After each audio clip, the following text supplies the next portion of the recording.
Şimdi Türkiye değişti. Türkiye gerçekten yapılan hizmetlerle, yapılacak eserlerle büyüdü.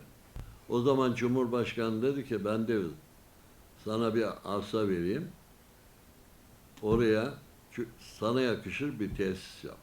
Bu gördüğün arsa 15 dönüm 900 metre. İstediğimiz oraya yapılır.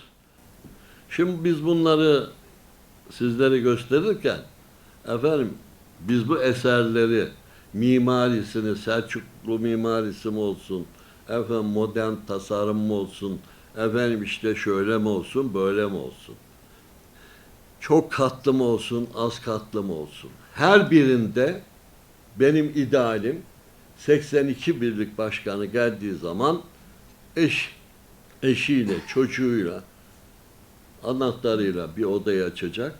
İçinde buzdolabı, televizyonu, duşunu alacak. Gerekirse orada kalacak. 82 birlik. 13 federasyonun da orada odaları olacak. Geldiğiniz zaman biriniz farklı otelde, biriniz farklı otelde değil.